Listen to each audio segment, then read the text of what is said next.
making Hey, they got a new sign. Bring home resources. At least they're switching up the angle a little bit, guys. us more dependent after 10 years of Liberals on President Trump. Speaking of whom, yesterday the President said that having a Liberal Prime Minister would be easier for him to deal with. So I'm glad he mentioned it. Now we're going to play that clip. Give me 1 second here. Should have had it ready to go, but we're going to play this clip because this blew my mind that Trump said this morning, I thought. I just thought it was pretty crazy.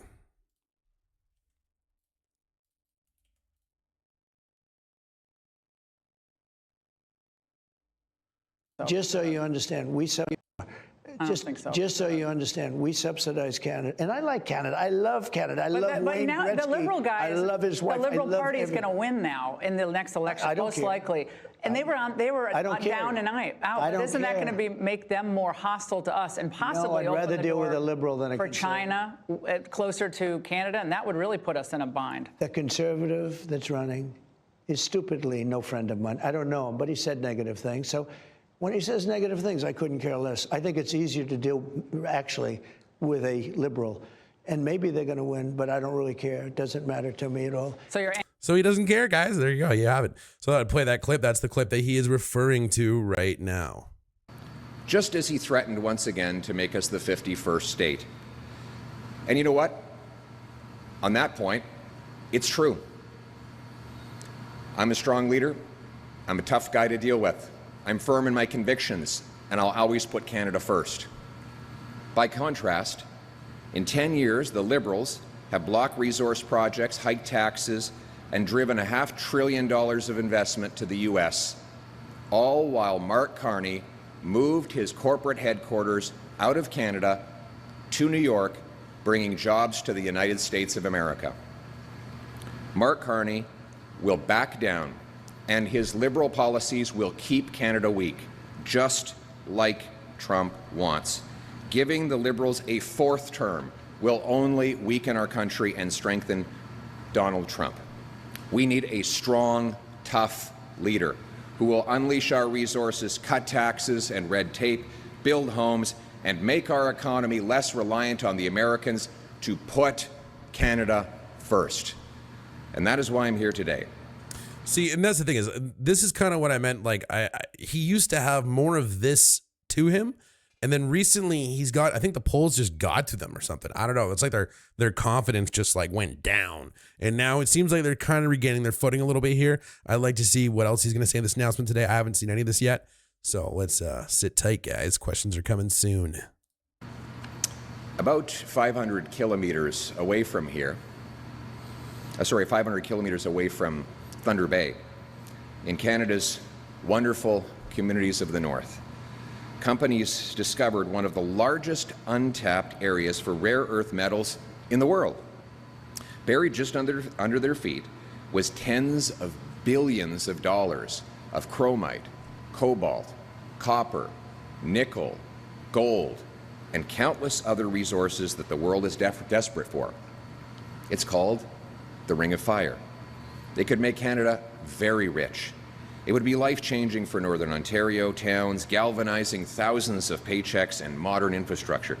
It would help our First Nations become richer.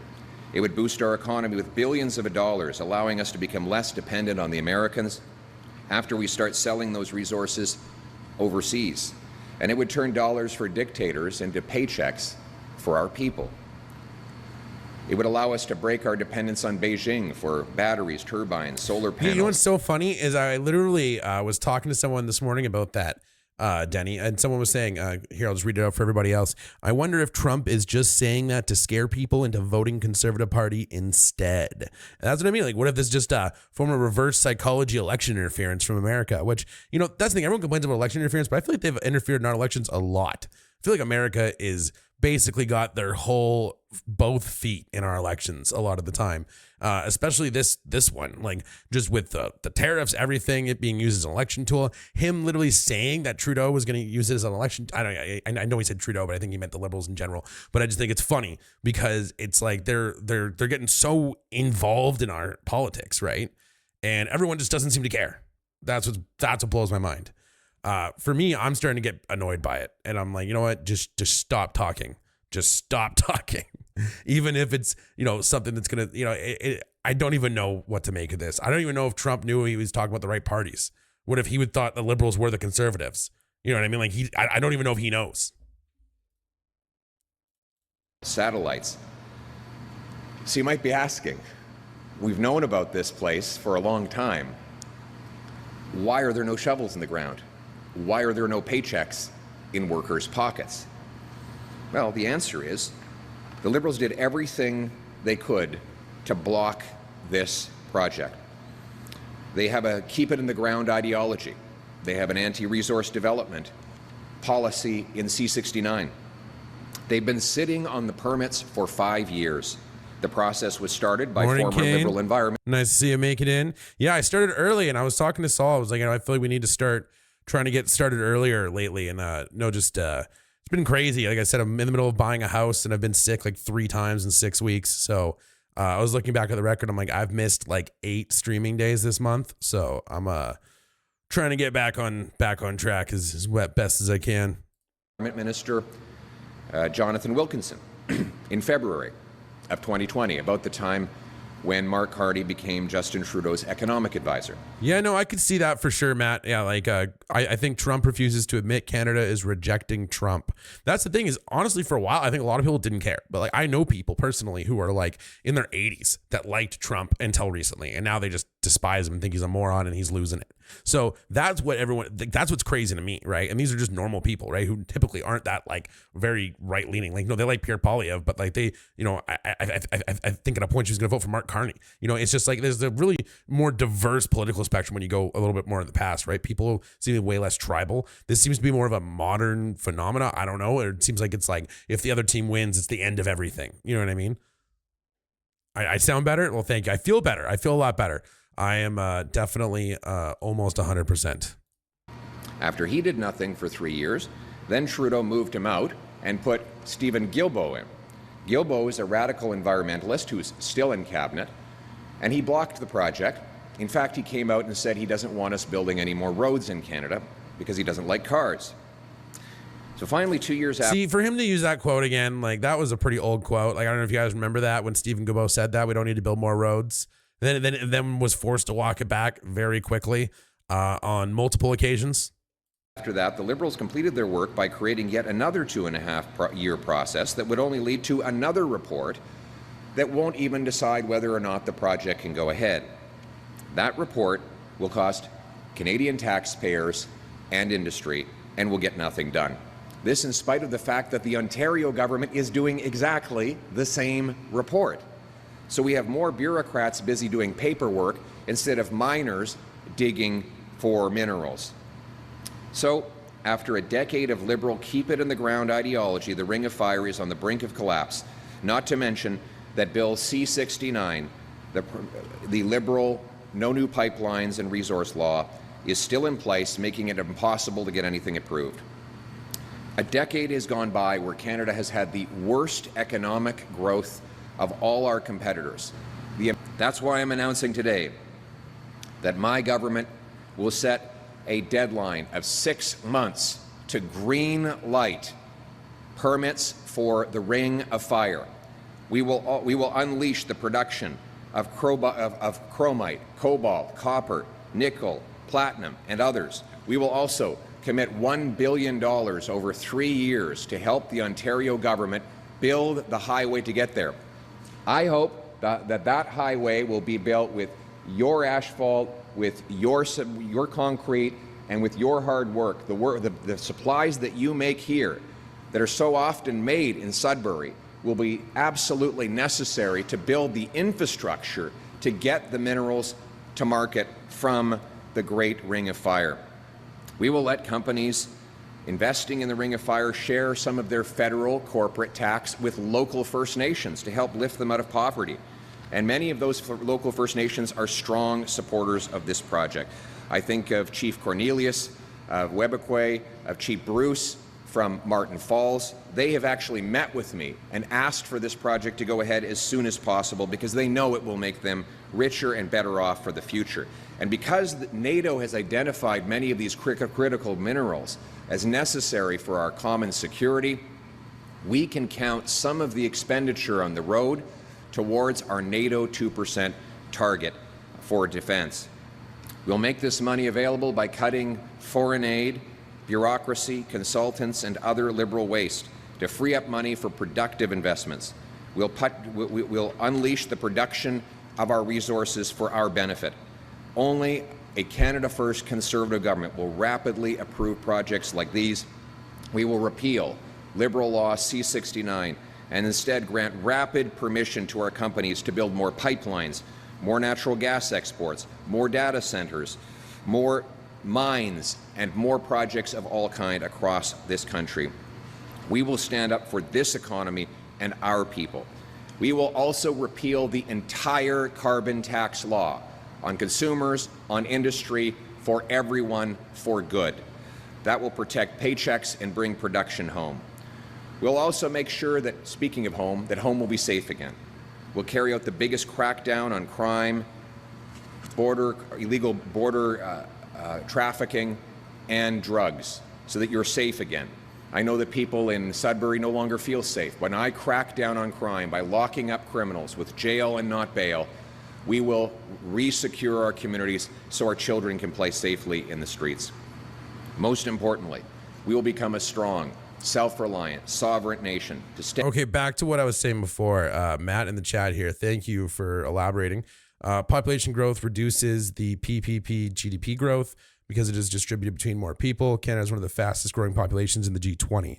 Japan, for example, had GDP growth but declining population, meaning fewer people to divide the growth among. So this is something I'll admit that is new to me. Like I'm trying to get a better understanding of this kind of stuff when it comes to economics, which I think is it's relevant for these arguments, right? Because a lot of these politicians are citing these facts or trying to angle these things in a way that works for them, right? And it does become confusing sometimes. And you see like this stuff I'm saying, like we had 0.5% population growth. And actually what Matt's saying here is right in terms of like, because of our population size and our population growth, like there is fewer people to divide the growth among. Like he's not wrong there.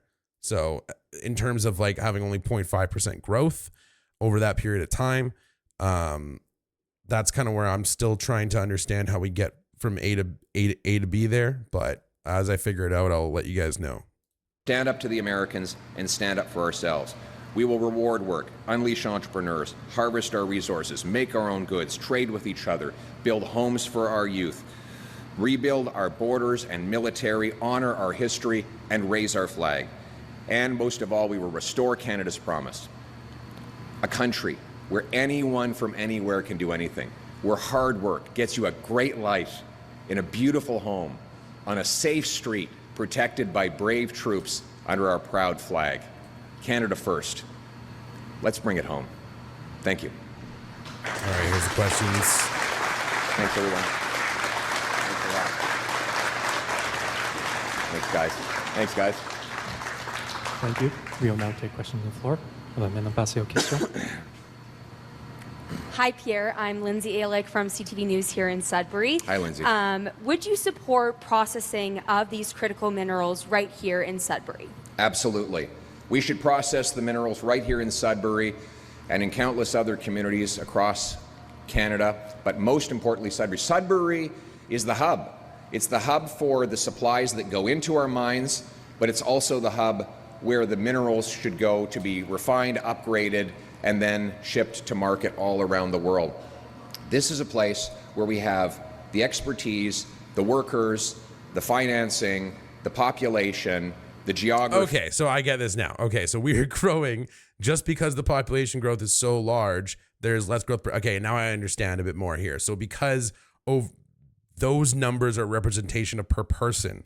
So when you're looking at per individual, there's only that much growth, but really as a whole, we've grown a lot more. But because of the large spike in population growth, it's less, like I said, it's less growth per person. So it seems like we've grown less. And I can't wait. I think that it is going to bring billions of dollars through Sudbury So my message to high school students, get started on a pre-apprenticeship. Start learning a trade. Because when you get out of high school, you're going to be right into a full-on apprenticeship, and then you're going to be into a $200,000 a year job working on mining and mining-related positions. It's going to be an incredibly bright future for our incredible workers right here in Sudbury. Thank you. Thank you. Next question. Yeah, we've grown by 6 million people since 2014. That's insane. Apparently, the population of Canada in 2014 was 35.3 million. It's now 41.3. That's crazy. Question. Bonjour monsieur, Oui. je m'appelle Orphée Moussanga, je travaille pour Radio-Canada. Vous avez parlé des commentaires du président Trump sur ses préférences en politique canadienne. Est-ce que selon vous, ce sont des commentaires qui démontrent l'ingérence étrangère?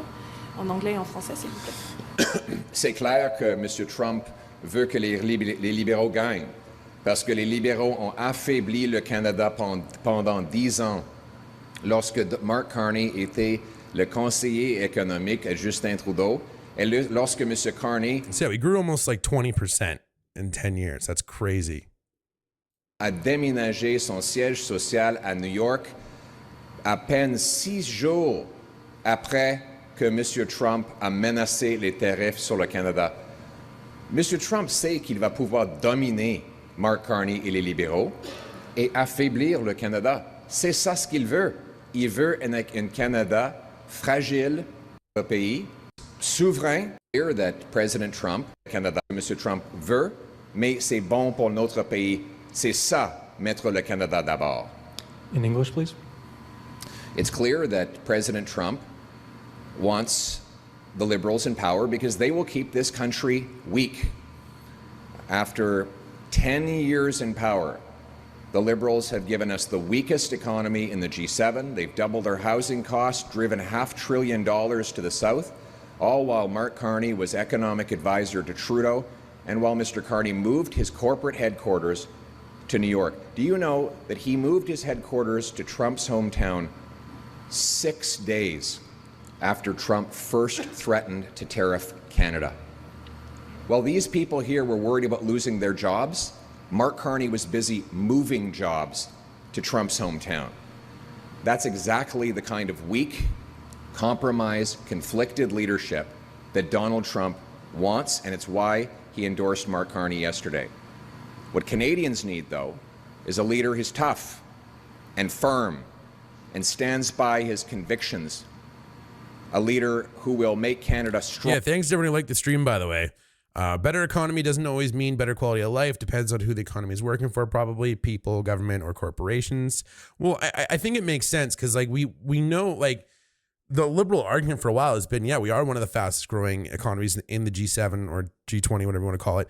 I can't remember which one they were always citing off, but like what I'm trying to say here is like we have had the growth, but because we've taken in so many people, we're not feeling said growth, and our resources aren't really keeping up with the population growth is what it tells me. So and this goes back to what I was saying before is like, I know Canada doesn't have zero immigration as an option. We don't. But apparently, I know there was one guy, I can't remember his name, was saying we should only be taking in like 60-something% of what we've been taking in over the last while. But given certain geopolitical situations, we took in a lot more over the last 5 years. Strong, self-reliant, and stand on its own 2 feet. A leader who will put Canada first. Thank you. Next question. Prochaine question. Harold Carmichael, Sudbury Star, Post Media. Mr. Poilievre, you've admitted your political style is a little too blunt, too direct. Are you going to soften or amend that style leading up to the weeks and months of the next election? I think we need a strong leader who will make our country strong. Well said. You know, Canadians are nervous right now. They've been suffering after the lost Liberal decade, raised their cost of living, made it impossible for them to buy homes, unleashed crime in our communities. And I've been very blunt in speaking out about that. But I'll also be very blunt about speaking of solutions. My solutions are very clear. We are going to lower the tax burden so that these hard workers back here keep more of their paycheck. We're going to get rid of the whole carbon tax so that businesses like this not only survive but grow. We're going to repeal the anti-resource laws, and we're going to unleash the production of our resources. We're going to lock up the criminals, secure our border, and rebuild our military. That's how we're going to make our country strong and sovereign and put Canada first.